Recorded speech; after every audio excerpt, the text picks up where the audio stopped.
Ground ఎంపైర్లు, third ఎంపైర్లకు లభించాల్సిన గుర్తింపు లభించదు.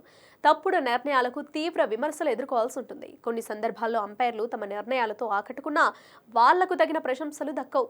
నిజానికి మ్యాచ్లో అంపైర్లదే కీలక పాత్ర. మ్యాచ్ సక్రమంగా జరిగేలా చూడటం దగ్గర నుంచి ఆటగాళ్లు మైదానంలో నిబంధనలు పాటించేలా చూడటం కూడా వారే బాధ్యత తీసుకోవాలి. డిఆర్ఎస్ ద్వారా ఆన్ ఫీల్డ్ అంపైర్ల నిర్ణయాలను సవాల్ చేసే అధికారం ఆటగాళ్లకుంది. కానీ థర్డ్ ఎంపైర్ నిర్ణయాన్ని సవాల్ చేసే అవకాశం మాత్రం లేదు. ఏదేమైనా క్రికెట్లో అంపైర్ తీసుకున్న నిర్ణయాన్ని ఆటగాళ్లు తూచా తప్పక పాటించాలి. మరి అంపైర్లకు జీతం వేలలో ఉంటుందా, లక్షల్లో ఉంటుందా? చూద్దాం. ఐపీఎల్ ఆన్ ఫీల్డ్ అంపైర్తో పాటుగా థర్డ్ అంపైర్ మ్యాచ్కి 3 లక్షలు తీసుకోగా, ఫోర్త్ అంపైర్ ఒక మ్యాచ్కి 2 లక్షలు పొందుతాడు. ఫోర్త్ అంపైర్ బౌండరీ వెలుపల జరిగే కార్యకలాపాలను గమనిస్తూ ఉంటాడు. అంటే బ్యాటర్ల బ్యాట్లను తనిఖీ చేయడం నుంచి బంతిని టైంకి మార్చడం వంటి విషయాలను ఫోర్త్ అంపైర్ చూసుకుంటాడు.